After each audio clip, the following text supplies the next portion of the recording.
Bu Raffi, monggo Bu Raffi. Iya, terima kasih Pak Joko nih ceritanya inspirasi ya. Jadi saya sendiri itu juga beberapa dalam minggu kemarin itu saya ODP Pak. Minggu lalu saya ODP karena saya mengantarkan anak saya ke rumah sakit. Saya mengantarkan anak saya ke rumah sakit karena dia sudah positif dan anak saya sekarang sedang dirawat. Nah, karena saya itu tergolong nekat, Pak. Saya nekat sampai berani masuk di zona merah, di mana itu IGD COVID namanya. Dan itu yang masuk itu semua sudah positif. Dokter juga begitu lihat saya masuk, dia kaget. Ibu berani, karena lihat umur saya, kan saya sudah enggak. Saya bilang, enggak ada cara lain. Karena kebetulan anak saya yang sebetulnya usianya sudah 34, itu tunarungu, Pak. Ya kan nggak mungkin, dia kalau ngomong kan harus buka, lihat bibir. Semua dokter pakai APD lengkap. Nggak mungkin saya meninggalkan anak saya yang tidak bisa komunikasi. Saya nekat, saya masuk. Dok, tidak ada pilihan lain, karena saya harus mendampingi anak saya untuk menceritakan semuanya. Saat itu saya menggunakan masker 2. Awalnya tidak, saya hanya menggunakan masker kesehatan biasa. Tapi begitu saya semua dokter dan para medis pakai double, saya pakai double juga, dan saya juga pakai face shield. Waktu face shield, lalu melihat semuanya pakai kaos tangan, ya saya ikut. Tapi memang saya sudah berketetapan, Tuhan tolong saya, tutup bungkus saya, supaya tidak ada COVID yang bisa nyerang saya, gitu. Ini cuma naluri seorang ibu saja. Nah, anak saya itu boleh dikatakan seperti OTG ya. Tapi kan siapa yang tahu, coba dia hidup sendiri dalam kondisi waktu saya antar swab hasilnya positif. Enggak mungkin saya tinggalkan dia sendiri. Ya ada apa-apa juga dia nggak bisa nelpon karena dia memang nggak mendengar. Nah, satunya jalan dia harus dimasukkan di rumah sakit supaya kalau ada apa-apa langsung tertangani gitu maksud saya. Dan kakak saya karena dulu dia karungkit di rumah sakit RSAL itu Minto Harjo, jadi ya sudah ke sana karena saya masih punya akses untuk hubungin dokternya time by time gitu ya. Ya sudah.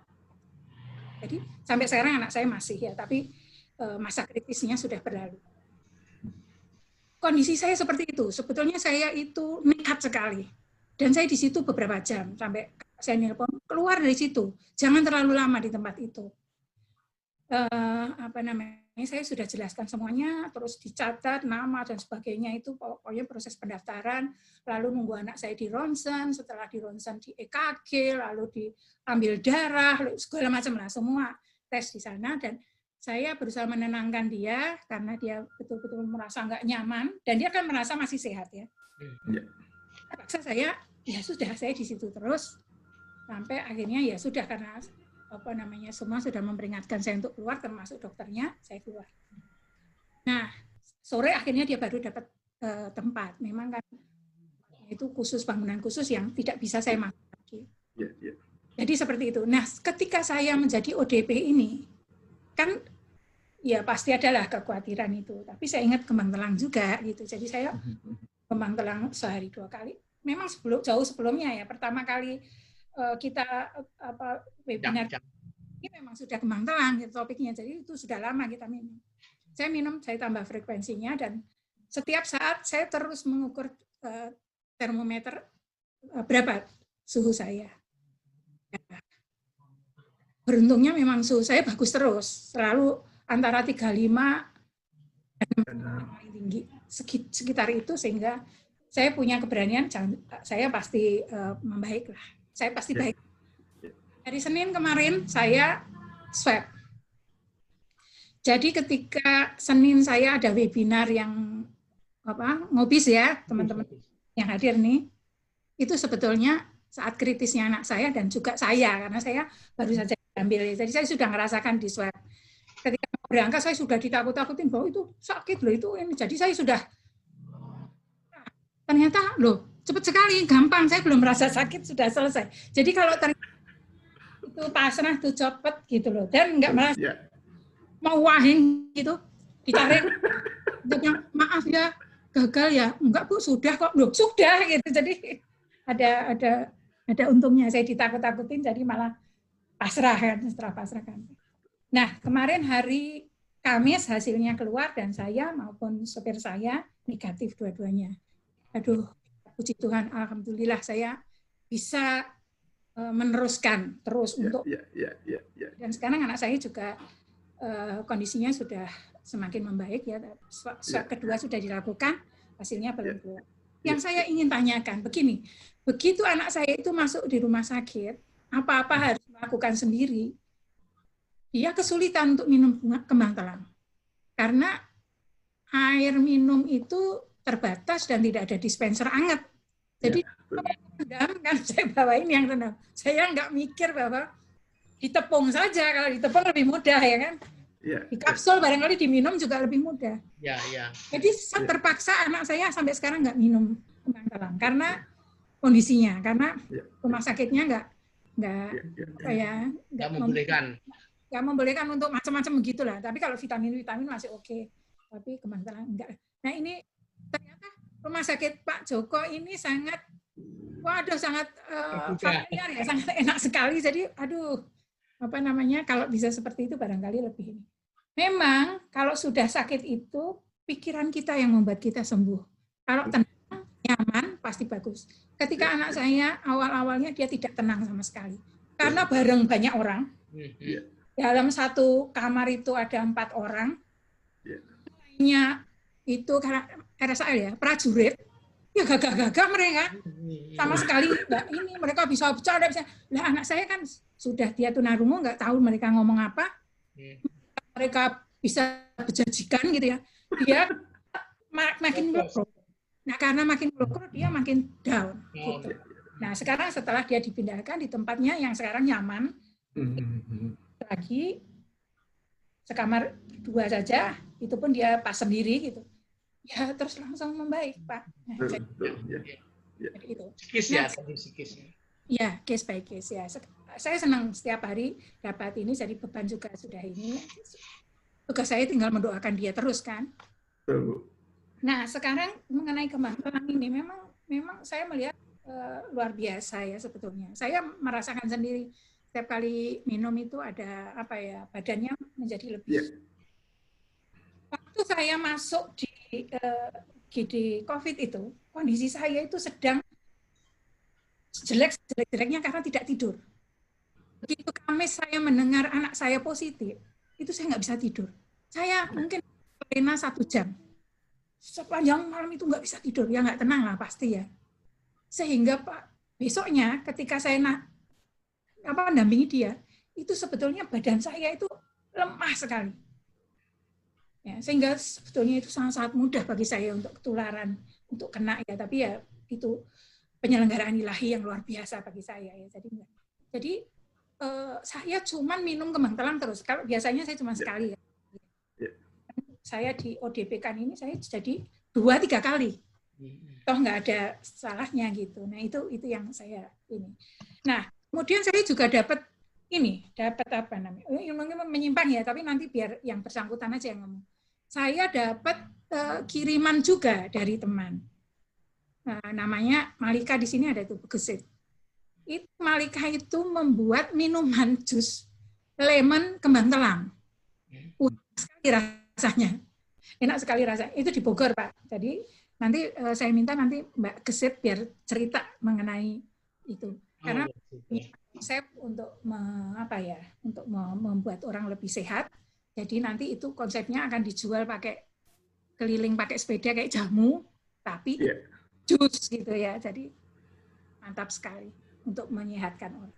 Mungkin nanti dia akan bicara. Itu aja tambahan saya, Pak Singgih. Oke. Makasih, Bu Raffi. Ikut prihatin, Bu Raffi. Mudah-mudahan Momi. Perkenalkan, Bu. Ya. Saya tadi pagi udah komentar the power of mother ya.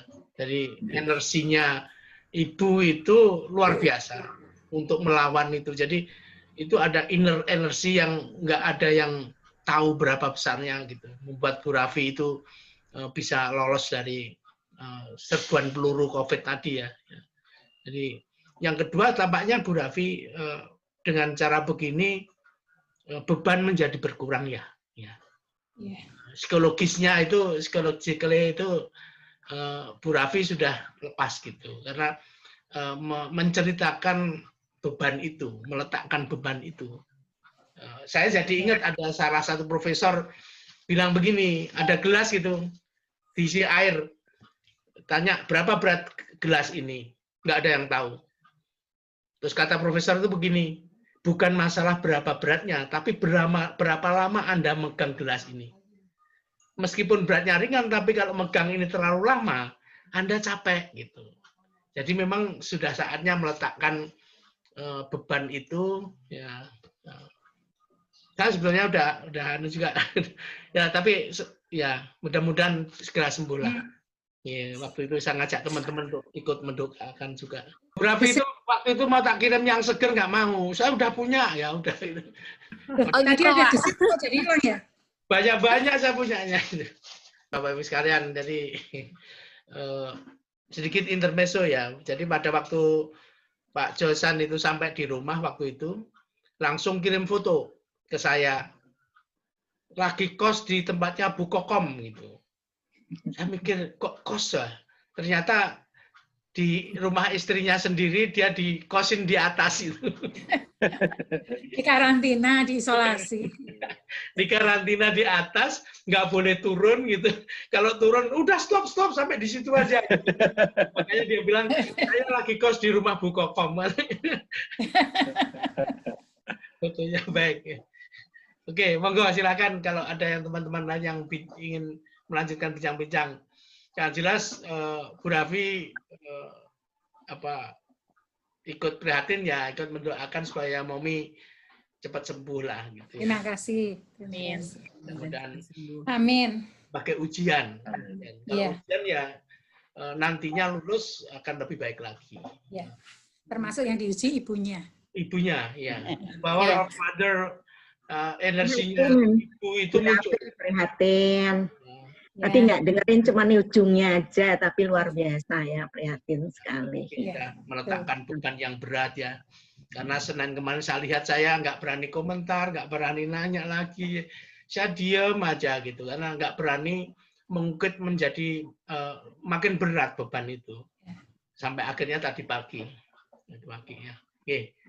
Yang lain monggo silahkan Bapak Ibu sekalian. Ada yang komentar, ada yang... Jadi itu intinya antioksidan ya, yang kembang telang itu yang membantu, Bu Raffi.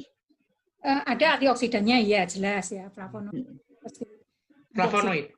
Ya, flavonoid. Tapi Flavonoid. itu juga dikenal sebagai tanaman atau kembang yang meningkatkan imunitas dengan cepat. Sebetulnya itu. Kalau melawan COVID itu yang imunitas ini yang semakin hebat. Jadi pilihannya dari beberapa kemarin itu yang sudah dibincang-bincang, maka kembang telang ini yang paling atas ya. Kalau COVID ya. Iya, untuk COVID. Dalam hal imunitas itu imunitas di antara herbal yang lain ya. Di antara herbal yang lain. Orang bilang VCO, tapi VCO masih kalah ya. Ya, tadi Pak Joko mengatakan bahwa VCO ya leman sama kembang telang kan dia katakan itu. Ini mungkin pendapat saya pribadi ya. Jadi VCO itu klaimnya adalah membalut virus sehingga dia itu tidak aktif. Kemudian larutan NaCl itu semacam disinfektan yang dikirimkan ke nasal, ke saluran hidung gitu. Jadi mungkin fungsinya serupa antara NaCl, larutan garam dengan VCO, karena oil itu, minyak itu membalut gitu teorinya gitu. Tetapi kalau yang kita minum flavonoid ya, dalam hal ini kembang telang, itu kan masuk ke dalam, membangkitkan imunitas, sistem pertahanan tubuh gitu.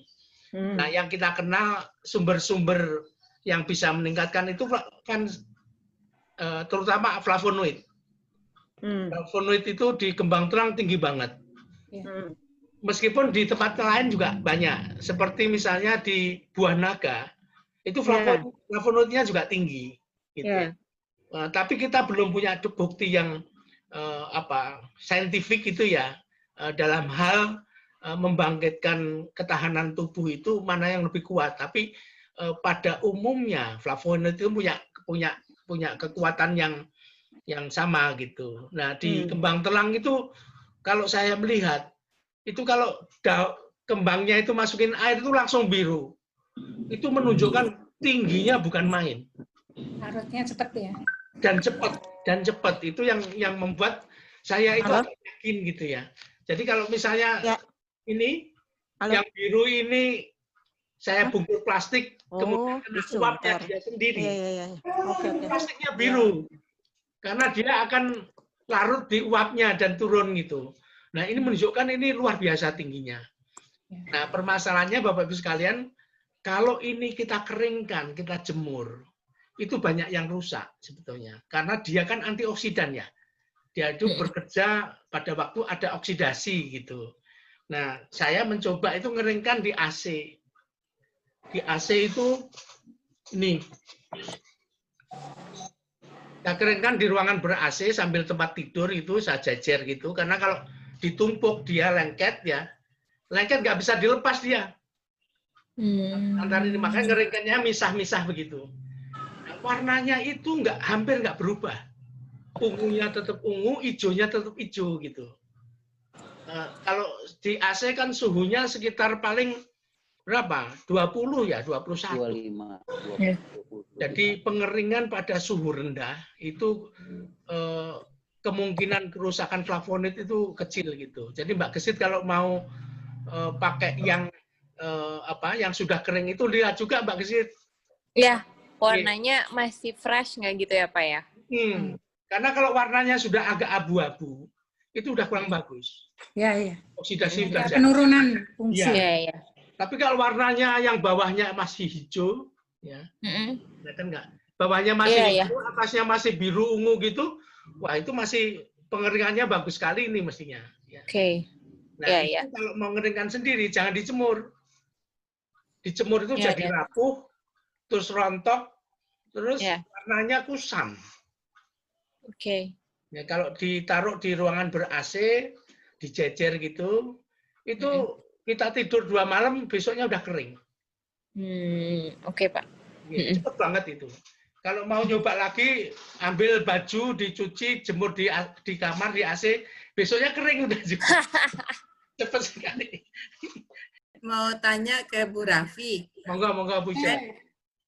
Bu Raffi kan putranya sedang sakit, yang diserangnya itu kalau yang Pak Joko tadi kan perut ya. Kalau putra Ibu apa yang diserang?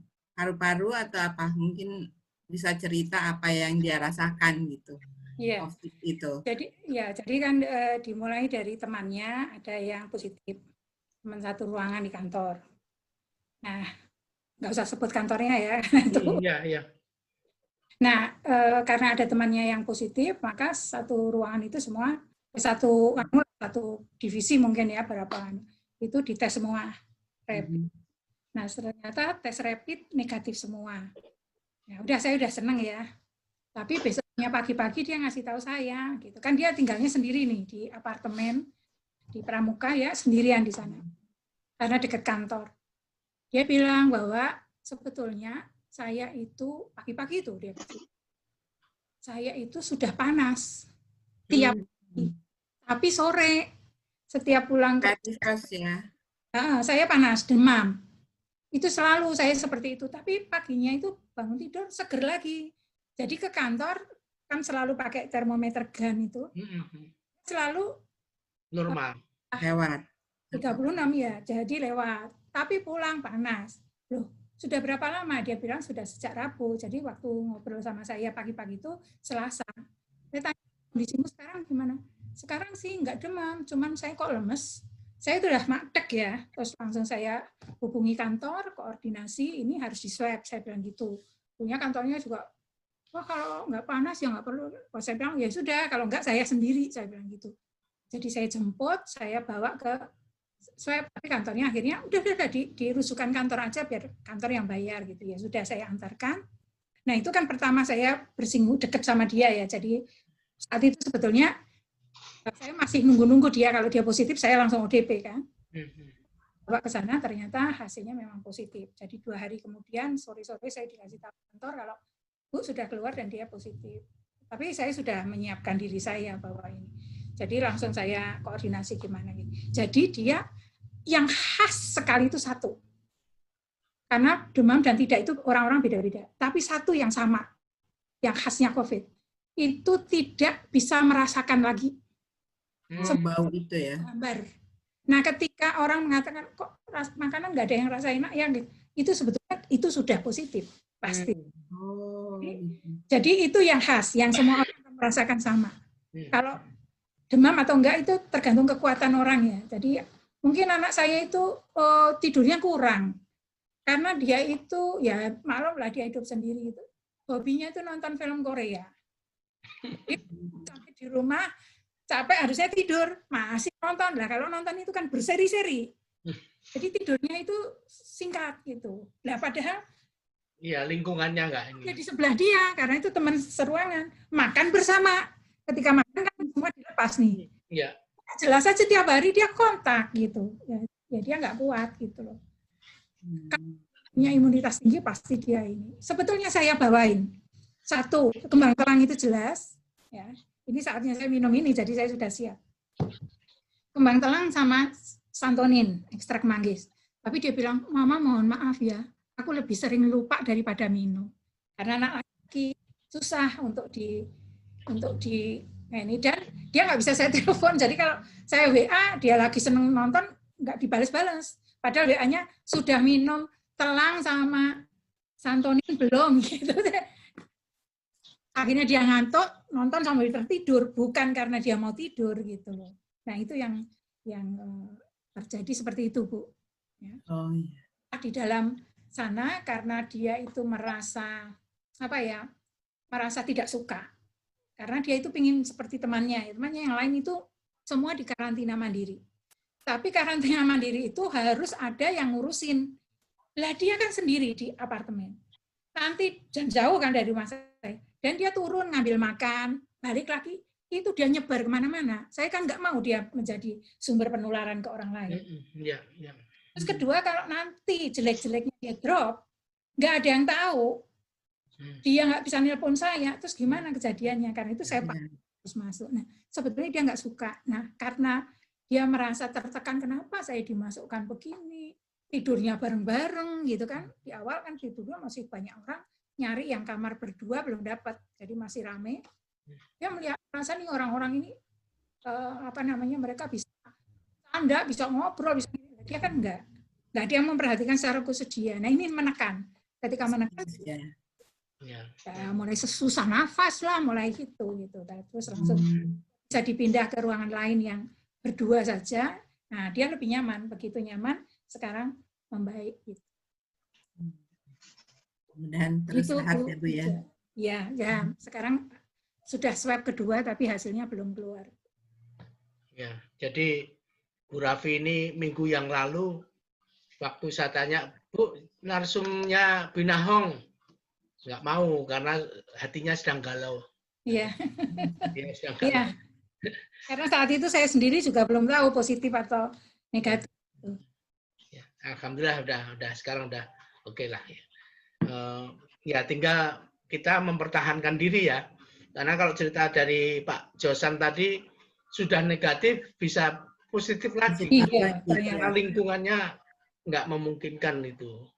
Jadi kalau saya ambil kesimpulan gitu, negatif kalau kita sudah kena COVID bukan berarti kita imun.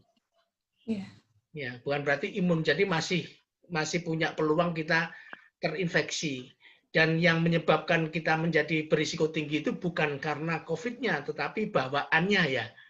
Jadi penyakit bawaan yang lain itu yang membuat ini. Oleh karena itu banyak sekali orang yang positif COVID tapi nggak merasa, gitu.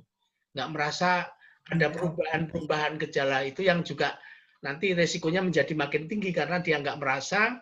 Jadi tadi Pak Josan bilangnya sudah lega, jadi agak teledor gitu. Ya, makanya ketika nanti kalau pasien itu sudah dinyatakan negatif dari swab, dia tetap belum boleh keluar rumah. Dia masih di karantina 14 hari. 14 hari. Ya. dengan setiap minggu dia swab. Nah, nanti kalau swabnya negatif 2 kali, baru dia bisa. Terima kasih atas kehadirannya. Mudah-mudahan apa yang kita bahas ini memberikan bermanfaat bagi kita.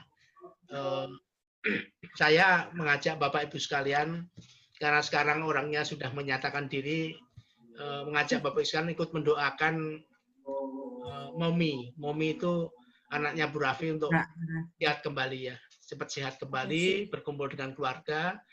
Bu Rafi dan keluarga juga dilindungi.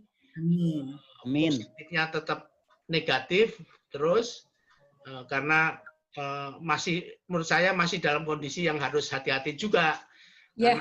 Karena masa inkubasinya kan 14 hari ya. Tapi mudah-mudahan masih sudah oke lah, sudah lewat gitu. Kalau ya waktu-waktu kemarin saya minta doa untuk teman yang nggak saya sebut namanya, sekarang bisa disebutkan namanya. Saya karena ini butuh Bapak Ibu sekalian, kalau kita mendapat ujian semacam ini, kita butuh persiapan mental yang luar biasa. Luar biasa, persiapan yang luar biasa. Saya bisa bayangkan seperti apa bebannya gitu. Jadi bisa dipahami lah gitu. Mudah-mudahan dengan Bu Rafi tadi cerita, gelas yang sudah ditahan lama itu diletakkan menjadi ringan. Kalau kita ringan, insya Allah nanti ketahanan tubuhnya meningkat gitu ya. Power of mother itu luar biasa. Saya yakin bahwa kekuatan ibu itu luar biasa. Perjuangan untuk anak itu nggak ada batasnya. Dan mudah-mudahan Bapak Ibu sekalian, kita semua juga selalu sehat, mendapatkan perlindungan dari Tuhan, dari Allah, menghadapi ujian yang nggak jelas kapan berakhirnya ini. Jadi kita masih, apalagi tetangga saya satu lagi kena lagi. Jadi kondisi di sekitar kita masih belum memungkinkan sebebas seperti dulu. Jadi mau tidak mau kita juga harus berubah, ya, berubah menghadapi lingkungan ini. Bu Ica, hati-hati ya, karena di komplek kita sudah 2 yang positif. Iya betul, ini di Blok F ya Pak. Dan dekat lagi ya, tidak terlalu jauh dengan kita. Mudah-mudahan siapa saja yang kena cobaan ini diberikan kesembuhan dan kembali ke keluarga dalam kondisi sehat kembali. Terima kasih Bapak Ibu sekalian. Baik Bapak Ibu sekalian, terima kasih. Billahi taufik wal hidayah. Assalamualaikum warahmatullahi wabarakatuh. Waalaikumsalam. Makasih Pak Singgi. Makasih Bu Rafi. Terima kasih semuanya. Ada yang minta foto bersama nih. Sudah, tadi sudah difoto Mas Ari. Oh, udah. Oke, nggih. Makasih sampai. Kasih. Assalamualaikum. Waalaikumsalam. Sehat terus sehat. Sampai jumpa. Semangat Bu Rafi ya. Oh iya.